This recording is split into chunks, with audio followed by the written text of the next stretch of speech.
Welcome back to my channel Ruby's cooking style. आज आपण मैंने भावुवे ये तो रोसे देखा लोक आज कौन एमती मपामपी कर पूरा ब्लाउज पीस धरी जमी गोटे परफेक्ट सिलाई वाला क्यों बसी पड़ा। हाँ सांग मैंने मोर विश्वास झील मैंने केवल रोसे नुहे सबू कम एक्सपर्ट हवा दरकार। से सिलाई हो रोसे हो कि पाठपढ़ा हो। मो बो सब गोटे कथा कहे समस्त को सबू कमटी आसुवा दरकार। केतबेले कौ कमटी जे दरकार आसीजिव सेटा केही भी जानी ना। तेणु आम सबू कम शिखी ठीक टाइम आम तार सदुपयोग कर। आज थिला संडे मोर सोमवार दिन 16 सोमवार ओषापाई यही शाढ़ीटी पिंधि बोली भाभी।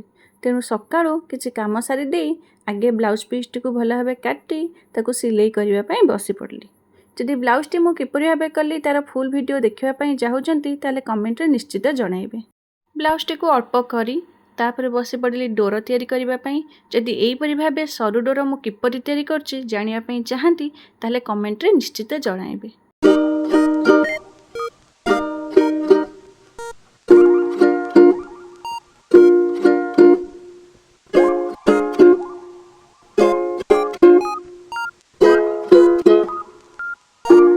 मेकिंग प्रोसेस मोर सरी जाइतिला। एबे साड़ी टी को मुह मारिया पई मु बसी पड़ली कारण आज संडे रे ए सब काम कंप्लीट करी मते सोमवार दिन ए साड़ी टी पिंधिबार थिला।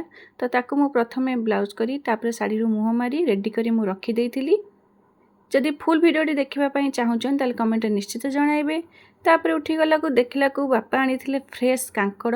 बापांकर ना कांकड़ बहुत ही पसंद किंतु मते कांकड़ एते भल लागेनी। किंतु बापा कहले आज कांकड़ कषा टिके कर दियो खाइबा। से कांकड़ को भल भाव यहपरी चोपा छड़े फाड़ फाड़ कर काटी कांकड़ आलू मु रेडी कर देइथिली।